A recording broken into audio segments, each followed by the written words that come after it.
Bishop Baker, Superintendent Lawler, Father Deering, faculty, staff, family, and friends, good evening.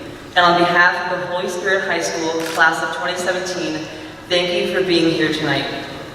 I know I speak for the entire class when I say that it is surreal to finally be here before you today, a day we have been inevitably approaching with both excitement and fear, expectation and dread for 4 years. Some of you may say that today we graduate, and you would not be wrong. But to graduate implies an ending, the closing of a chapter, the last of so many things that have been a part of our lives for years. And indeed, it has been a year of lasts. The last first day of school, the last homecoming, the last second day of school, the last home sports games, the last third day of school, the last opening night, the last fourth day of school. I remember about halfway through our second week remarking to Mr. Loper that I didn't think I could make it through this year if our class continued with this obsession of the last.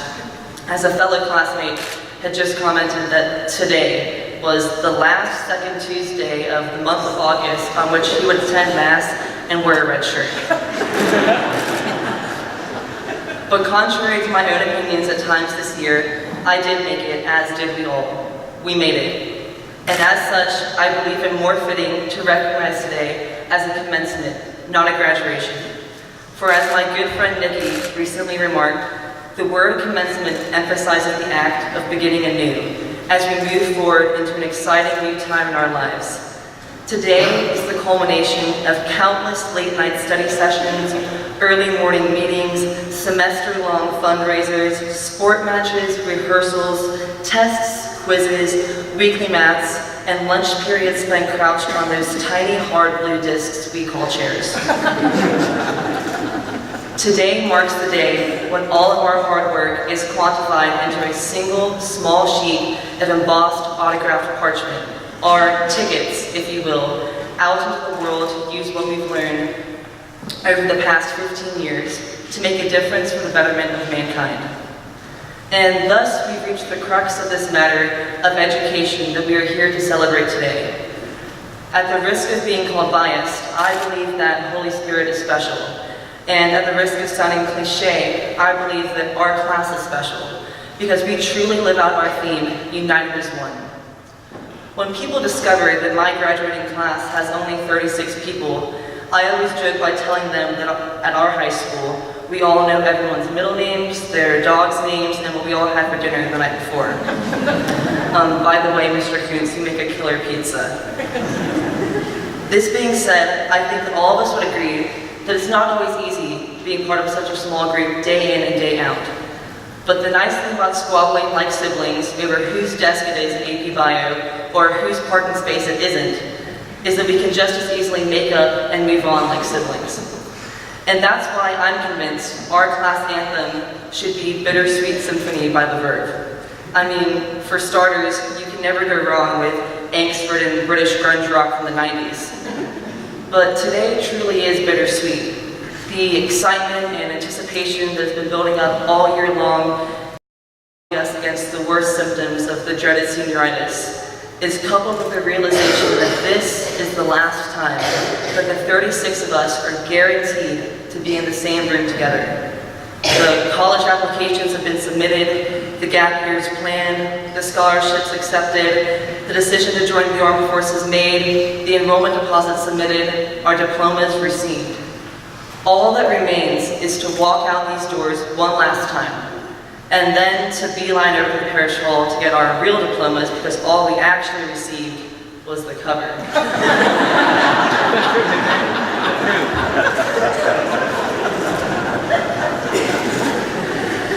And because this is an ending and a beginning, thanks are due to all who helped us along the way. To the faculty of Holy Spirit, thank you for the hours spent after school helping us study for tests, and for the hours before school spent letting us make up tests. Thank you for the countless recommendation letters, for tolerating our painfully awkward and cringeworthy dance moves at prom, and for never accepting anything less than our best, and then challenging us to push the limit of what our best could be. But most of all, thank you for putting up with us. I recently remarked to Mrs. Cannon that although everything seems so life and death this year in the heat of the moment, we eventually move on and out of HSHS. Time ceases to turn in our minds when the Holy Spirit falls, but the faculty return year after year and do the same thing all over again for the next senior class. When I asked her how they managed it, she simply laughed, and a teacher remarked that now I finally understood why he avoided seniors. And though we may no longer be with you every day, we can never truly leave you, as you have left your mark on us, and we our mark on you. Mr. Loper will never be the same after having to rescue a senior who had somehow managed to lock himself inside of a locker, and that same senior, Angus, Rader, and I, will never be the same after Mr. Loper woke us up by banging on the door of our hotel room in DC and calmly informing us that the entire grade was already on the bus. Mr. Coleman became a class hero after taking us all to Six Flags, and Jordan became Mr. Kluge's hero when she reunited him with his long-lost love, Linda Ronstadt. Coach Horn gently reminded us who actually won the Civil War, and Mrs. Holly repeatedly told us that great works of literature do not always have to do with dead or dying people. Coach Austin helped us to remember how much fun it can be to color. Mr. King and Mr. Nichols patiently taught us as the obnoxious freshmen that we were, and Mrs. Ball and Dr. Chapman always made us laugh, and they make going to class every day something we genuinely look forward to.